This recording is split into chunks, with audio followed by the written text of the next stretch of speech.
So with that in mind, then am I right in saying that on the album you wrote the lyrics for the Moth? Yeah. What kind of sparked that song for you? Well, again, like I'm saying, it's life that we're going through, but it's like it's for me a lot of it. How it is for me these days is that it's like I'm just like living two sides of the planet. Like it's like two completely different worlds, dimension that you're trying to simultaneously deal with, and it's challenging to say the least. I mean, it's amazing, it's awesome. I wouldn't trade it for the world. You get to experience these things. I get to have an amazing life at home with a wonderful family and real stable, normal situation at my house and my people at home who are not whatsoever involved in my music world at all. And then there's the music side of things, which unfortunately has nothing to do with that happening at home. It's just the whole other world of touring and just these people and this kind of lifestyle. And so far, I'm just constantly maintaining both at the same time. So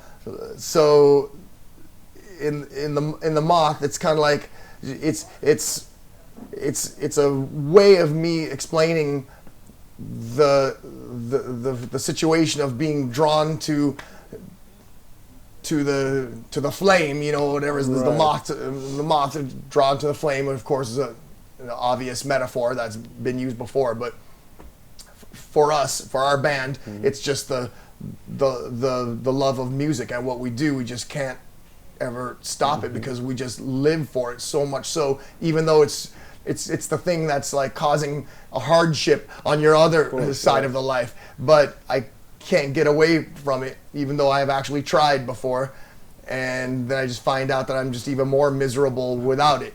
So I have to do it this way, and one side causes pain on the other constantly at all times, but it's also feeding each other at the same time, because without the other side won't happen. Same thing for me. If I was out here and I didn't have my base at home, those people that keep me grounded and just know me and accept me for who I am this whole time, if they weren't there for me, I don't know what would happen to me out here. I might just lose my mind out here. I need that to keep me focused. Because you mentioned tonight, by chance, is the last show on the tour. It is. So what is this moment like then, where you're in between those worlds, and then? It's a great question. That's a fucking great question. It is exactly happening on the last day of the tour, and the day as I'm leaving home going on tour. And yes, you're right in the middle zone of it, and it's just the weirdest thing. And to be honest, the part going home is much better than the part going on tour. Even though I love to be on tour and I love playing shows, it's just that after being out here for this long, you really are. It's not just me. Everybody, I mean, is ready to go, because you're just ready to get away from everybody else. By this point, the bus is getting filthy, and you're just tired of the things that you have to do to exist. Not the shows themselves. I always love the shows. That the moment that we get to go on stage, that's the part where it feels like I'm at home. Like in that moment, I'm in a nowhere. I'm just like in another planet. There's nothing. In that moment, I can't even be missing home at all, because my mind is just completely focused in the moment of how fucking awesome it is with the crowd and the energy. But that ends within an hour or so, and then you're the high of it, the adrenaline's still going for like the next 30 minutes to an hour till you wind down, and then so at this point, when that ends, we get to go home. So that's beautiful. But yeah, leaving, that's the sad part, saying goodbye. That's the worst part of it all, until the detachment goes, and after 24 hours and you get there, then you start getting to the show, then it comes away, then it gets to the fun of this side. And you've been asked about kind of the next album. You said jokingly, I think, that it's putting a little bit of pressure on you now. Of course, but in a good way. Yeah, but then part of it is as well. When you write an album, when you start writing music, is it in the back of your mind that, well, that means we're gonna have an album out, that means we're gonna go on tour again? Is that in the back of your mind now? Yeah, I can't help it. All the things are in your mind. So, yeah, it's a different trip than just writing music just for the sake of making music and like, this is gonna hope my friends think this sounds cool and stuff. You know, right. That's still in there, of course. But yeah, I mean, that's part of the realities of life and the business of it.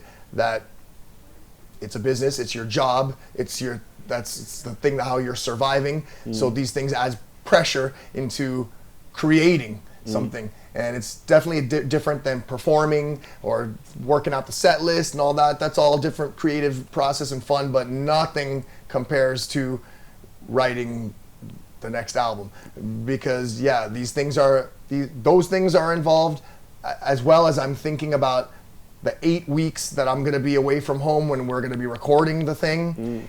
And how much work is involved, because these are like, you're doing like 12 days every single day, and I'm like co-producing, and as well as the pre-production where we're going to be demoing stuff, and a lot of hours doing this. And so these are hours where you're,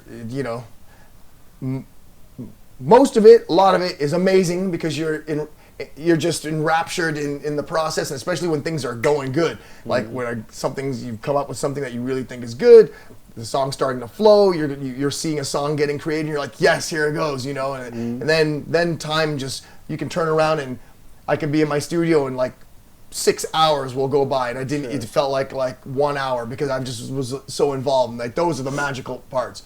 But then there's parts where you're in there for 6 hours and it felt like 20 hours because things aren't going together, and you just know it's going to be that way from experience. Right. You know it is. And there's going to be parts where there's awkward moments where people are trying to collaborate and it's not flowing, and you're trying to get past that weird part. It's all part of it. But again, you just accept it for what it is, and it's just very, very intense. And actually just pulling it out of you, because like I said, the inspiration is coming from life and experiences. Right. And in our music, quite frankly, of course, this is fucking heavy music. It's intense and brutal and aggressive. So yeah, you're drawing to the darker side of things for this music. It's like our version of the blues, kind of. Right.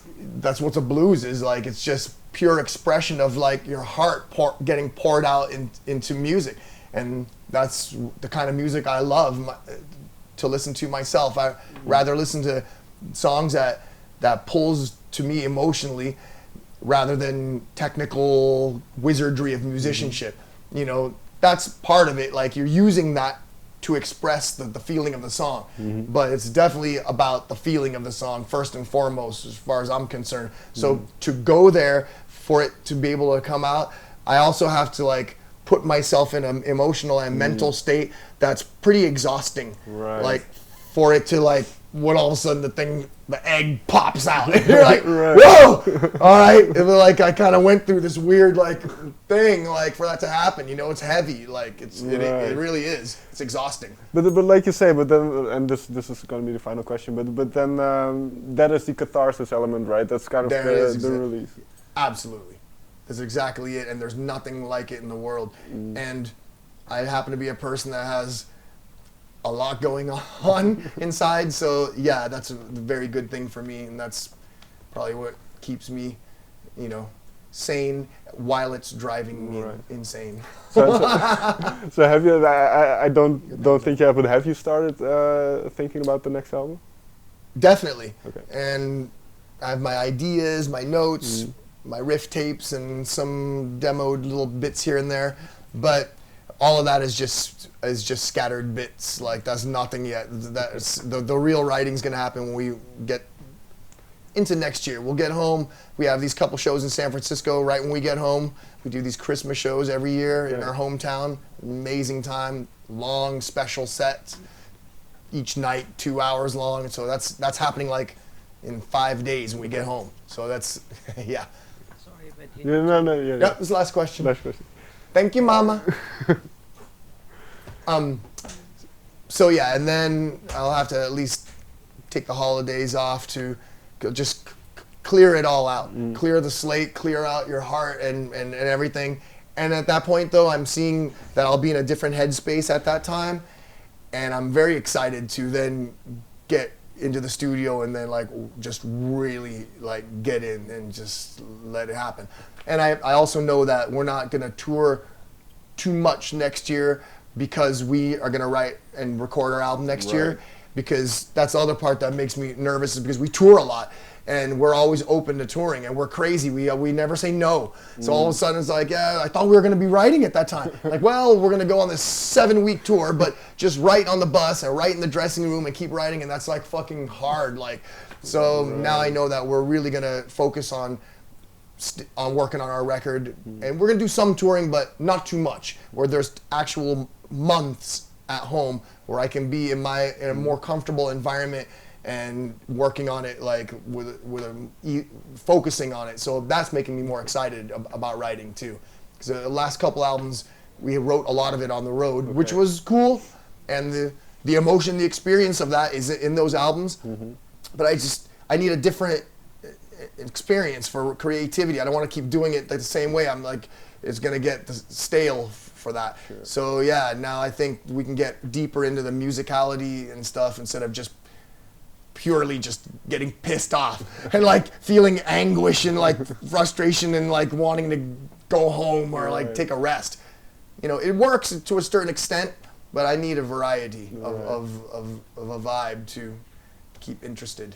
Well, I think everybody is going to be wondering what you come up with. But Rob, thank you very much for your time. Thank you, Robin. Thank you. And I love your questions. Thanks. Thank you.